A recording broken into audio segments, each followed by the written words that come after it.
Okay, so after this lovely morning, as you started today, to get really real on the ground, really to understand that there is no separation between spirit and human. It all needs to be working together, reflection of one another, each other, and an expression, human being, an expression of the spirit within. And getting really real about what it is that you're trying to achieve and where it is that you're going. Following from that, I'd like to really talk about seriousness this afternoon. And we're going to approach it from different angles and really look at ourselves seriously, but not with seriousness. We are going to really have a look at how we are taking ourselves seriously, ourselves as separate selves. We're going to really look at what it is that we are taking seriously, what we are not taking seriously. And so, as I share this afternoon, I'd like you to really engage with that self-reflection and really being open to the energy guiding you into getting a bit of a clearer reflection of how you really perceive yourself, and how seriously you take yourself, and how seriously you take your life, how seriously you take the process, spirit, how seriously you take your baggage, your past, your future, and to really just be open to see things differently and to realize where you are taking yourself seriously and maybe you didn't realize that that's what you were doing there. Who feels that they take themselves seriously at least sometimes? Yeah, good answer. Tick. Yeah, taking yourself seriously. Does that feel good when you're doing that? How does it feel? Yeah. And that's the thing, when you take yourself seriously, you are basically affecting a certain amount of fear on yourself, because taking yourself seriously is a very self-centered attitude, you know? It's all about me, me, me. And usually when you take yourself seriously, what you're taking seriously is the ego.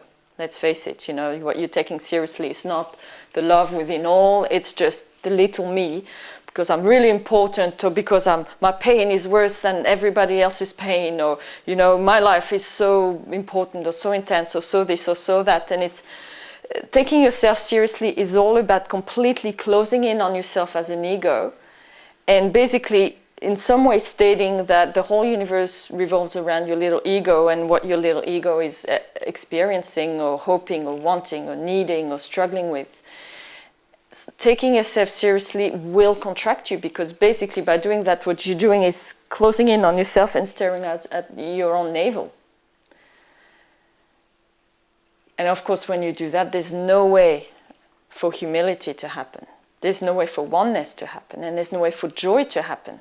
And yes, you know, Claire was sharing, it feels quite heavy when you take yourself seriously. And it does, because it's just straight away, you're dramatizing everything that you're feeling. You know, it's like, because when the whole universe is open to you and you're surrendering and you're opening, you're just, wow, you know, I'm just one dot in the whole universe.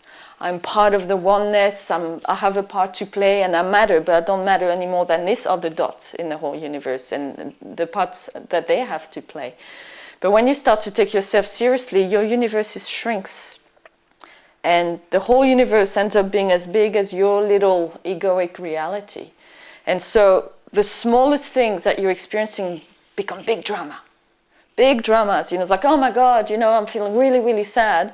Well, that's the biggest thing that's happened on the planet today, because, you know, that's how big my world is. I've let myself shrink, and I've let my reality shrink to the point where the little things that happen in a day-to-day become way blown out of proportion. And when you take yourself seriously, what you do is start to assign a lot of importance to things that really, within the greater scheme of things, are not that important.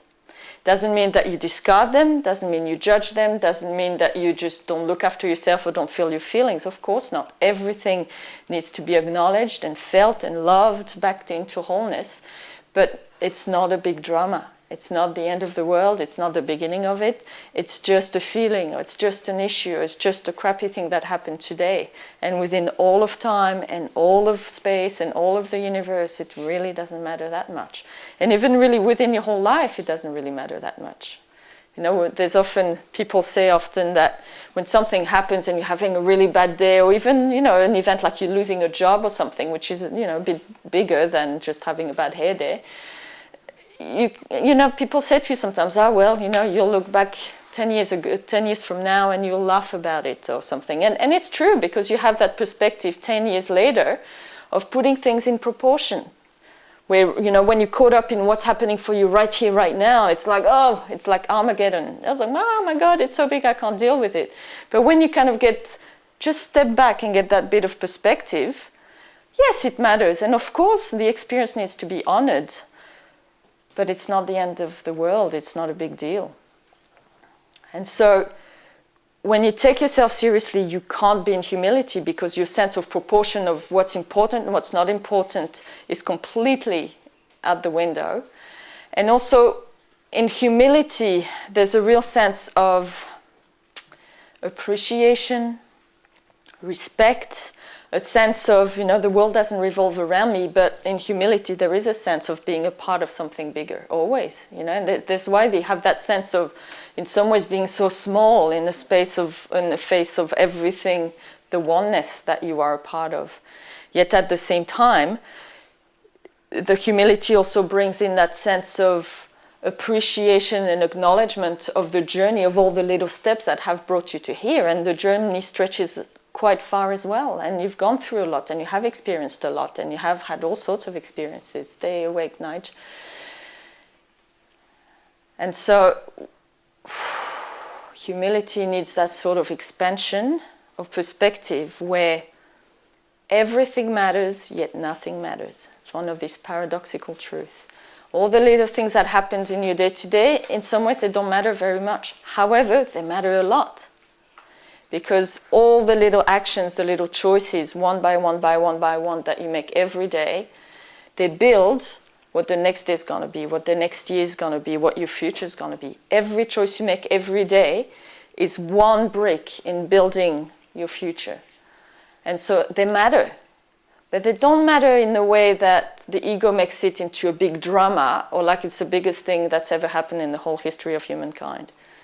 And that's what we tend to do when we take ourselves seriously. We think that, you know, the sense of important work, you know, oh, I'm spiritual and I've got some important work to do, and am I not important, and I'm so bloody special. And that's taking yourself seriously. That's the obvious way that people take themselves seriously, in that sort of arrogance and pride of feeling that they're better than, that they're more important than. Another way that people take themselves seriously is more in that martyr thing. You know, it's like, oh, but my pain is so much deeper than anyone else's pain, and so much harder for me than anyone else. So, oh, the mistakes that I've made are just worse than anyone else's mistakes. You know, I'm more fucked up than you and everyone else in the whole history of humankind. That's another way to take yourself seriously. And, you know, some of you go more one way or the other with that. But it's really blowing everything out of proportion, because you are being completely self-centered. So the moments where you catch yourself really getting caught up in your own stuff, really dramatizing, really, it's like feeling like whatever it is that you're experiencing is so much bigger than anyone else or more important, just go, hey, woo, I think I'm taking myself a little too seriously here. I'm going to work with this. I'm going to honor my feelings, and I'm going to use them and work through them and release, so that I can keep moving forward and I can keep expanding. But I have to remember that it's just feeling, or it's just a challenge in my life, or it's just pain. You know, often we dramatize pain. It's like, oh, we're having a great day, we're feeling really good, love is great, we flow, and then we have a lot of pain coming up, and it's like, oh my God, pain is a big drama. Why is pain any more of a drama than joy or love? Why is it? What makes it more of a drama? Anyone has an idea? Judgment, yeah. And that's the thing with taking yourself seriously, or taking your dramas too seriously, is that seriousness in that way is fundamentally anchored in judgment and duality. If you take yourself really seriously, there's always a sense of right and wrong, better or worse involved. It's look like, oh, I'm so much better than everyone else, or I'm so much worse than everyone else. The same with your feelings. You know, when you take your baggage seriously, you just really judge it. Either it's really wrong or you feel really proud of it and you turn it into this big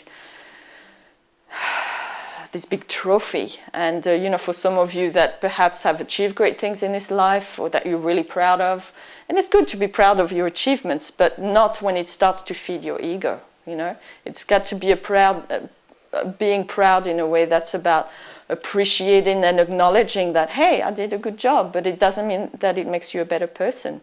Just like when you have a failure or you make a mistake, wow, you need to stop and review, going, wow, I really messed up here, that was not a good choice.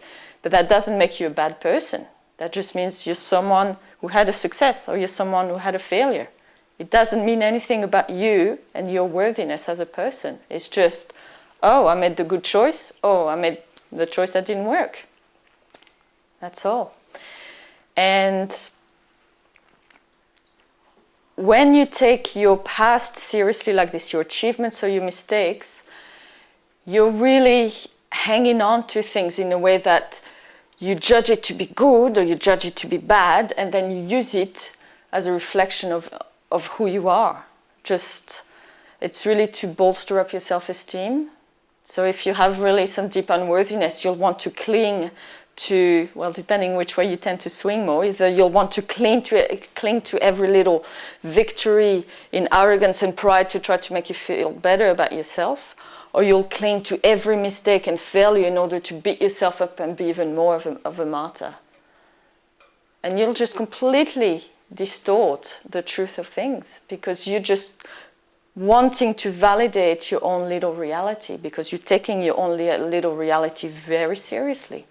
What I believe about myself, what I believe about my life, what I believe about my past, well, it's very serious. And it's more important than what the universe is trying to show me. So I'm going to focus every minute of the day and find proof that what I believe about myself and my life is true. And I'm going to constantly validate my little reality because I'm seriously considering that this is the whole world. I was saying your reality shrinks when you take yourself seriously. Well, it does. And then you keep validating that the whole world is no bigger than your reality.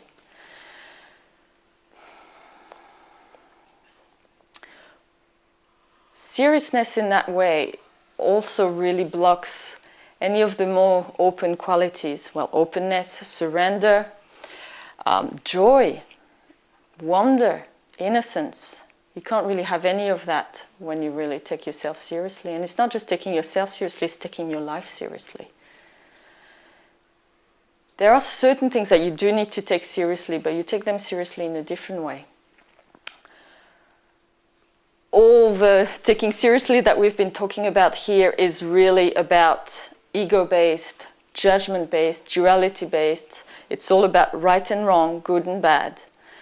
But there's a spiritualized version of seriousness, which works a bit differently, where there are certain things that you need to take seriously, because otherwise everything becomes a joke and nothing matters.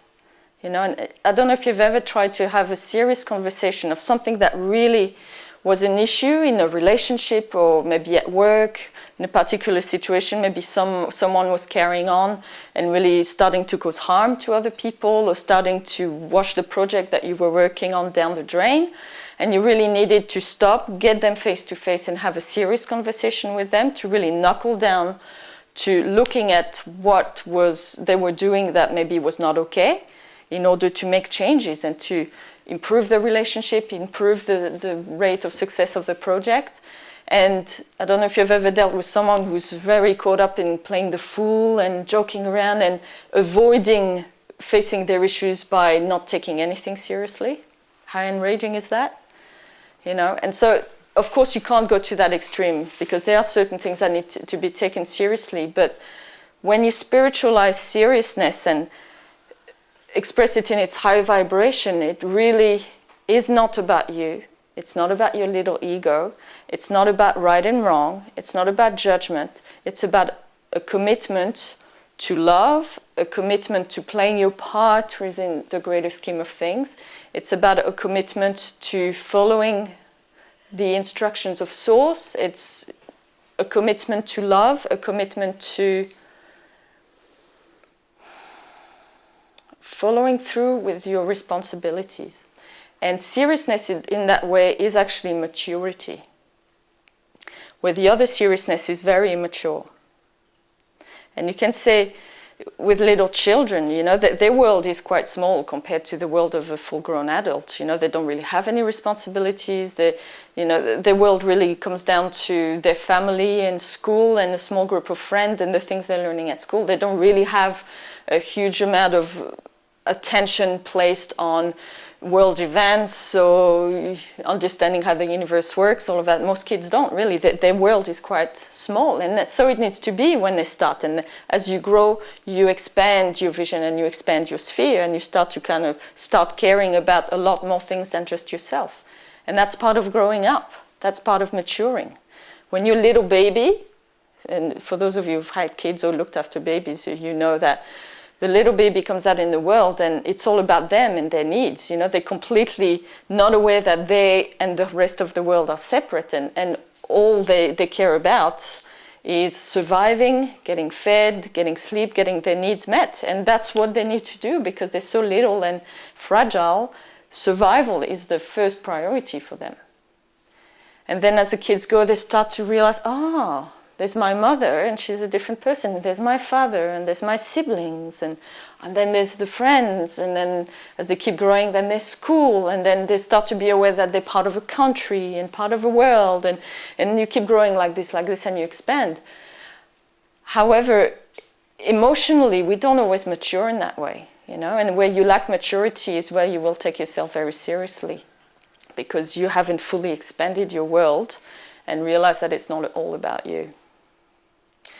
And so when you spiritualize seriousness, you're coming from that expanded perspective of I'm just one part of a bigger whole.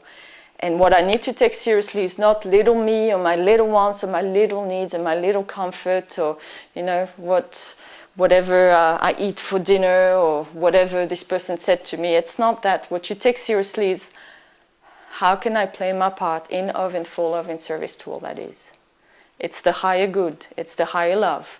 And the more you grow in the ascension process and the initiation process, the more what you take seriously is something of a higher reality and of a higher vibration.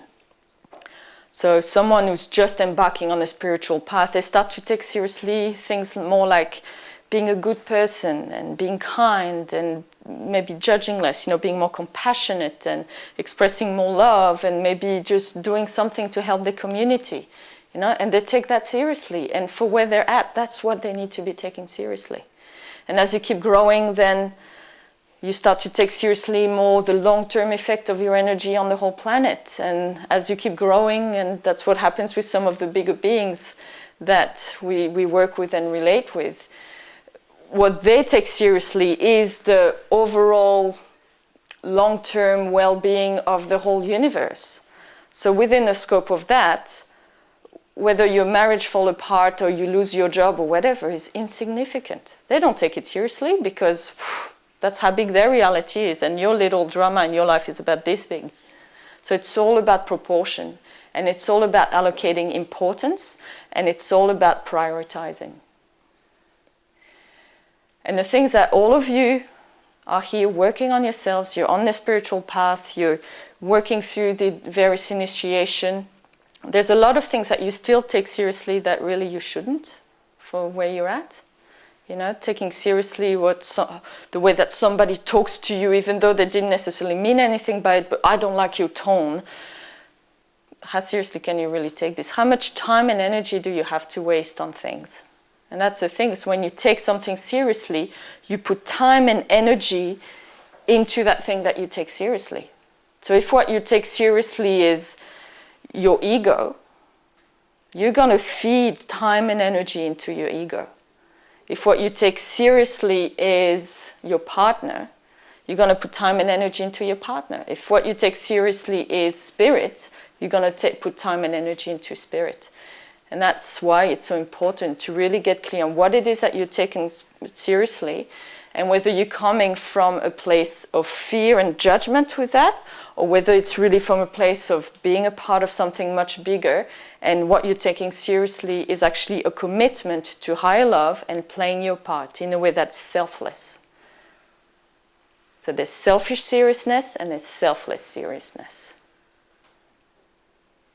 Does that make sense so far? Now, what can happen sometimes is that we'll have someone who is doing spiritual work and they're working on themselves and they're taking that very seriously. They're taking the process seriously, they're taking whatever work that they feel guided to do very seriously, but it's still coming from a selfish seriousness. And that happens because there is judgment, where you are trying to work on yourself and do spiritual work in order to redeem yourself because you consider to be a bad person or you feel guilty about bad things that you've done, and you're using that to try to either make you feel better or convince yourself or convince other people that you are a good person after all, or again, when you are trying to make up for something, then you may taking the process and your spirituality seriously, but the motives are entirely selfish and entirely based in judgment and guilt and fear. It's not selfless and it's not coming from love.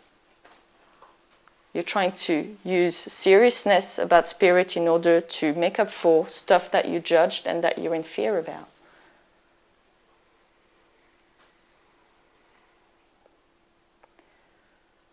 So we need to really be clear. What is this, selfish or selfless seriousness? What are the motives? Where is it coming from, and what am I trying to achieve with that?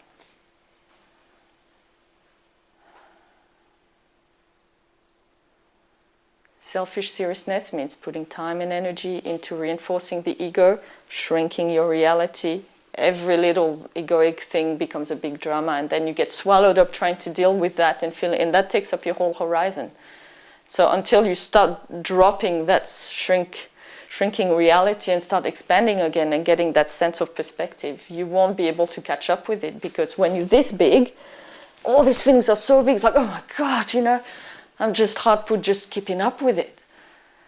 But when you're this big, you're part of everything. Yeah, feelings come up and it can be intense, it can be deep, but it doesn't take over your whole world. And so you're less likely to go unconscious, get triggered. You're just more likely to stay aligned, stay centered, and manage it.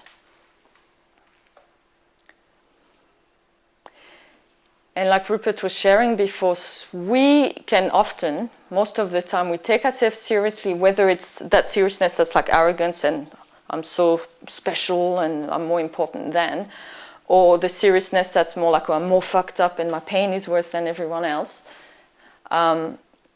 It is often to overcompensate for some unresolved issues within, and it often has to do with self-esteem. If you feel the need to fluff up your feathers and be the big peacock who takes himself so seriously because you're so important, it's usually because you're overcompensating for a lack of self-esteem, a lack of worthiness. Maybe you feel you don't matter, you've got issues around that, so you're trying to convince yourself and everyone who will hear it that you do matter and you're actually very important. Now, if you're doing the whole thing of where you take your fear and your baggage and your pain very seriously and turn yourself in that martyr, then it's often because that whole thing I was talking about before, trying to make up for, overcompensate for things that you judge in your past. And maybe you have been very proud and arrogant before and you got knocked down, so you think that by punishing yourself and convincing yourself that your pain is more horrible and stuff, it's going to make up for the times where you swang the other way and just were really high and mighty. But that's not being in humility, and that's not being real.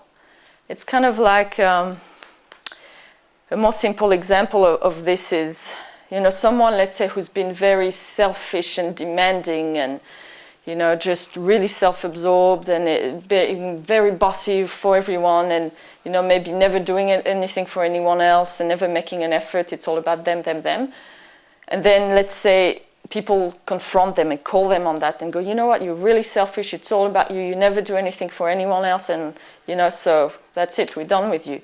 Then go like, oh, crap, I got caught. So what they do is then swing the other way and kind of, grovel and go, I'm sorry here, I'll do everything for you, I'll do everything for you, I'll do everything for you. And they swing the other way, but it's not really coming from a place of, wow, having the penny drop and go, oh my God, I have been really selfish. I have been very self-absorbed. Wow, I really need to change from the inside out. Instead, they've just really got caught in the whole thing. Oh, people don't like me the way I am, so I'm just going to put another act on, which is about swinging the other way and proving to them that I'm actually not selfish and I'm going to do lots and lots of things for them. But it's coming from a place of not owning up the issues to start with. And it's really about what other people think. It's an act. And sometimes we do that, where we've had certain experiences, whether in this life or others, where we thought very highly of ourselves. Maybe we were in positions of power in other lives. And then we abused that and we got full of ourselves. And then we got knocked down, usually by the universe, giving us a little karmic slap. And then we put in situations where we're going to experience being on the receiving end of someone who abuses power, or someone who's very arrogant and full of themselves and high and mighty.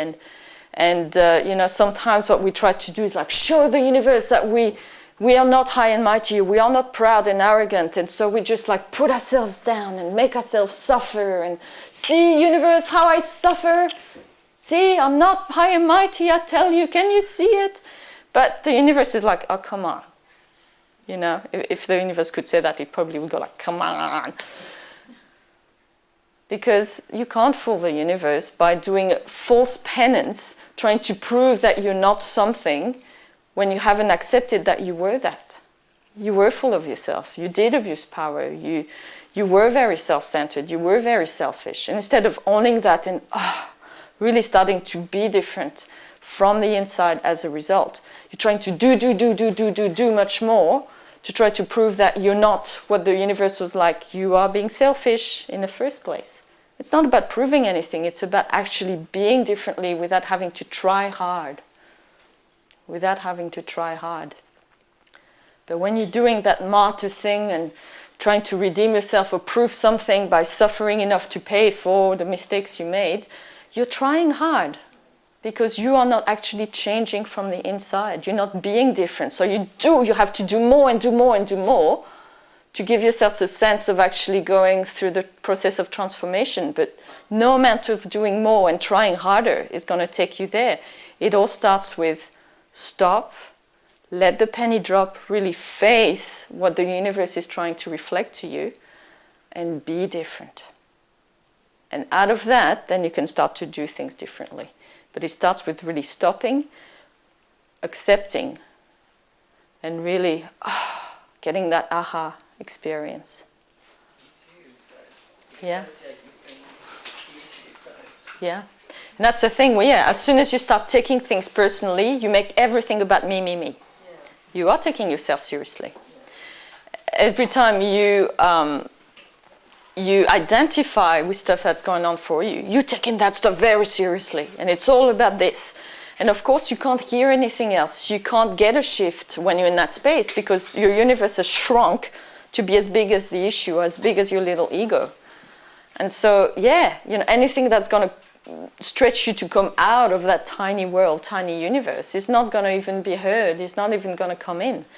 And that's why, the first thing when you get triggered, like if ever you can't catch yourself before that and you're already triggered and caught up in your stuff, the first thing you do is take a breath, ground, align, center, which is kind of stepping back, not as in stepping out of your feelings. You stay with the feelings, but you just expand your world out a little bit again, where you can have a connection with your heart center, where you can have a connection with the universe, with the earth, and wow, your world is a bit bigger, you're coming more from a wholeness perspective, and then you can really start to deal with the issues.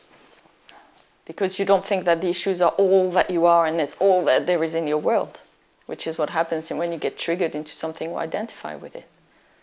You're convinced it's the truth because within that tiny reality, it is the only truth there is in that tiny reality, but it's not the truth of how things really are. Yeah, it's all about, being the Messiah. And you see a lot of that in the New Age. People are doing all these things, but it's all about bolstering their sense of self-esteem because they are the one who's going to save this and they are the reincarnation of this or that person or that master or whatever. It's completely selfish, and it's you know, it's their little ego trying to feel better about themselves, and that's not spirituality. And you know, mastery doesn't always look to mastery to those who are not masters. That's the truth. Love doesn't always look like love to those that don't live in love. Because, you know, someone with that greater understanding of the ramification, causes and consequences on a bigger picture level, like they can see that if I make this choice, 50 years, 500 years down the road, wow, the world's going to be a much better place. But for these first 50 years or 100 years, it's going to be very uncomfortable for them down there, you know. And they are making the loving choice, because any other choice would maybe be comfortable for the next 50 years, but then cause complete chaos and destruction in the long term. But, you know, people down there are going to be, you bastards, why do you do that to us? You know, God, do you hate us? And God's like, no, I love you. But you just don't understand what love is. So it's all about how big your world is. You know, what perspective are you coming from? And that's where you need to, these moments where life dishes out challenges at you. And you're like, oh, bummer, you know, this is hard, this hurts, and why, it's not fair. Remember, actually, it is fair, because the universe is a fair place, and you never get more than what you deserve, and this is a gift. And if you can't see the gift in it, it's because your world is too small. So you need to expand. You still need to feel the feelings that you're feeling, because all the issues that come up that causes you to judge and say it's not fair and all this, that's all the stuff that needs to be cleared so your world can grow a bit bigger. It's not about forcing your world to expand in the face of all the fear you're holding. It's about clearing and releasing all the things that you carry that causes your world to shrink. Outside, if you take yourself seriously on that level. Yeah, absolutely. When you take yourself seriously, like I said before, it often comes down to some self-esteem issues. And so you are going to be constantly looking for that confirmation, validation, approval of your little reality, that little lie, illusion, myth that you've built for yourself. And so, you know, when someone gives you approval, it's like, oh, yeah, I told you I was special. Or, oh, yeah, I told you, yes, I know I'm suffering so much, but, you know, someone's got to do it, and all that. And when someone's like, you're not bloody special, or get over yourself, you know, it's not harder for you than anyone else. That's when you go, oh, how dare you threaten my little reality? How dare you tell me that my myth is not true? And because it threatens that thing that you're attached to, that myth about yourself that you're taking so seriously. And if you let that go, suddenly you have to face all your self-esteem issues. You have to face how you really feel underneath all this seriousness. And, you know, most people are more scared of that than they are of living their life in a lie. That just gets completely lost. Yeah, because you go into separation. Yeah. You know, something triggers where the universe is pointing the way to somewhere where you are not seeing things clearly, or you are actually still living in fear, whatever. And when the universe is starting to push that button, wow, all your defenses come up. It's like, no, I don't want to see this, or I don't want to feel this. And so to some degree, you have to close down to not have the love come in anymore, because the love keeps shining the light on where you don't want to go, where you don't want to look. And so, of course, you're going to shrink, you're going to close down, you're going to go into separation, and you can't co-create with the universe when you're in a state of separation, where in those moments where you do that, you place more importance on protecting your dysfunction than you do on working with the universe or choosing love. And that's, you know, that's the thing sometimes we don't really want to face about ourselves, is that every time that we choose to go into avoidance and denial and laziness, foolishness, selfishness, that we want to protect our stuff and push love away and do all these things that we know are not helpful, or judge or attack or criticizing, whether it's criticize ourselves or other. Every time we do that, in that moment, we're saying to ourselves and the universe, it's more important to me to protect my dysfunction and to be about fear than it is to be about love and to be about spirit. And, you know, we all say like, oh, yes, you know, what's important to me is love and spirit and growth and service and all this stuff. But if the way that you live your life and the way that you face your stuff, and it's uncomfortable, I know that, but the way that you live your life in that way, that's going to demonstrate whether you're full of shit or not.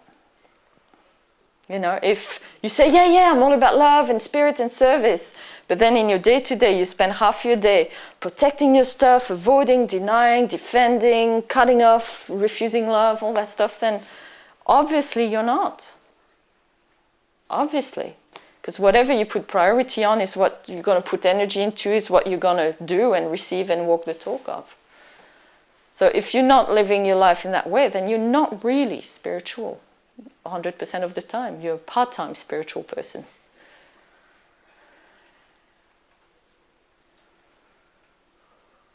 So yeah, it's like, oh, crap. This is where all the little choices in the day matter. Not isn't like, I'm going to take it very seriously because I have to get it right, because if I get it wrong, it's going to be terrible and it's bad, I'm going to judge myself. Not like that. That's the wrong kind of seriousness. It's just like, every moment is an opportunity to just choose love and practice getting better at it. And of course, I'm not going to get it right 100% of the time. And I'm in training, you know. I'm like a spirit in training. Spirit in human form in training. So, you know, but every choice I make, when I get it wrong, so to speak, not as in like wrong, but just like, oh, that didn't work. That didn't bring me closer to love, or that didn't bring more love in. Wow, how can I learn from that to then do it better next time? And that's the loving thing to do in that moment. If you make a mistake where you chose fear, but you didn't know any better, or you didn't realize, wow, and now you're realizing, oh my God, I chose fear. And then you beat yourself up, then you're choosing fear. Where if you just stop and go, wow, I'm going to use that to grow, I'm going to use that to do better next time, then you're choosing love. And you're turning it into love, you're turning it into a gift. And that's this whole thing. That's transformation. Whatever happens, do your best. When your best wasn't quite high enough, learn from it so that it actually becomes part of your journey to getting it right, so to speak.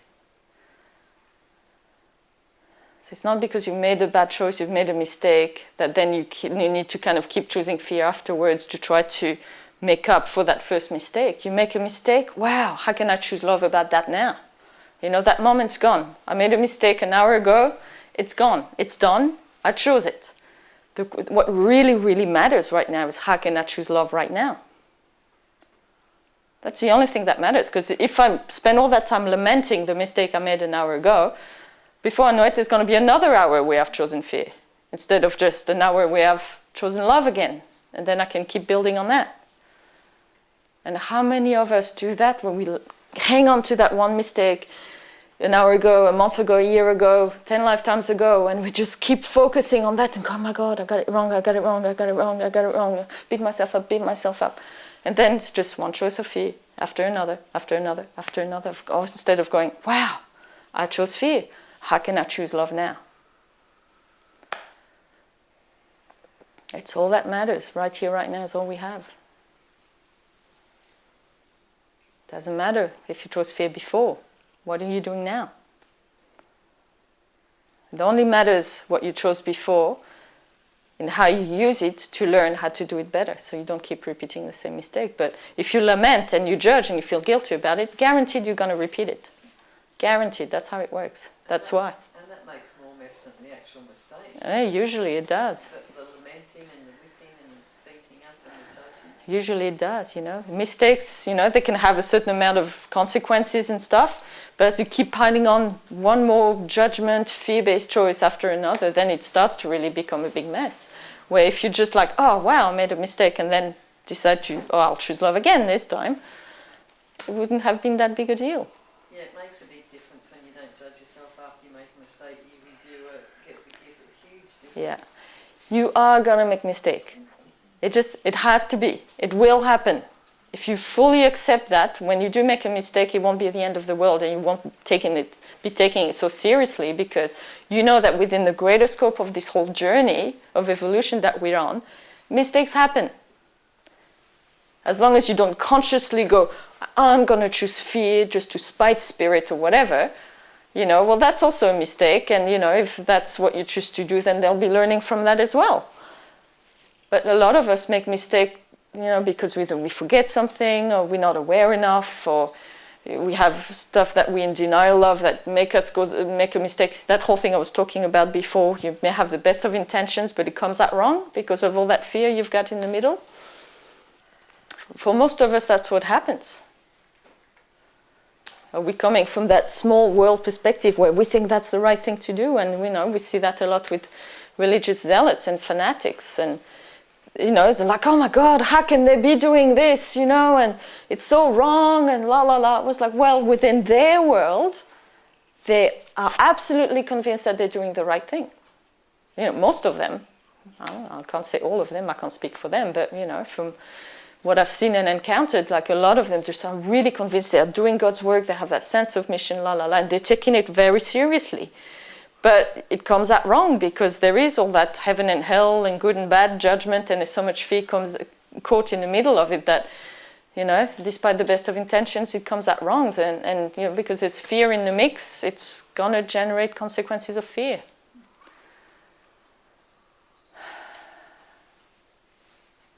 So, it's really looking at when you judge yourself and you judge other people, before you go, oh, how can they be such a bad person, or how can I be such a bad person, and all that, just remember that where are these people coming from? How big is their world? Because they may not be consciously trying to do harm or do evil. They may just really believe they're doing the right thing, but because their world is so small, it actually ends up not working out. Same for you. It's like, oh my God, how could I be stupid when I was 5 years old to do this? Well, when you were 5 years old, your world was this big, and within the logic of that, it made sense at the time. Even though now, 30, 40 years later, it's like, oh, that was not the cleverest thing I've ever done.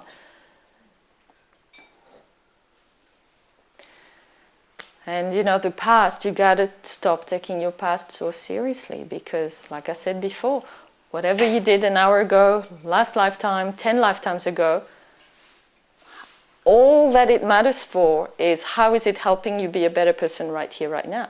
No matter how great you were, how important you were, or how you fucked up everything in the past, who cares? You chose what you chose then. What matters is who are you choosing to be right now? What are you choosing right now? Are you choosing love right now? All the time.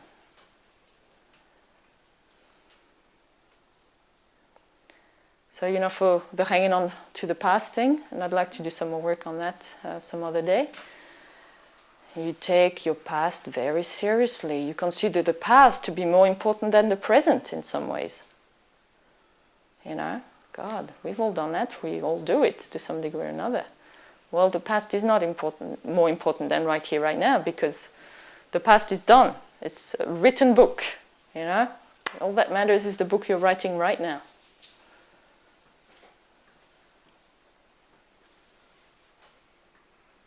And the past and how you were in the past does not make you more or less worthy in the here and now. It's irrelevant. You are as worthy as you choose to be right here, right now. What happened to you, what you did, what you didn't do, what was done to you, it's irrelevant. How worthy are you choosing to be right now? And it brings to mind that thing Michael did recently in class where, let's say, a big slab of money, here's $5,000, Anyone wants it? Yeah, $5,000, I like that. What if I throw it on the floor and step on it? Do you still want it? Yeah. What if I piss on it? Do you still want it? Yeah. Why? Because it's still $5,000. The same for you, well, you've been pissed on and stepped on and you've pissed on a few other people. So what? You're still $5,000. But are you choosing to really live your life as if you're still worthy in that way? Are you placing the past as more important than the true worthiness that is within?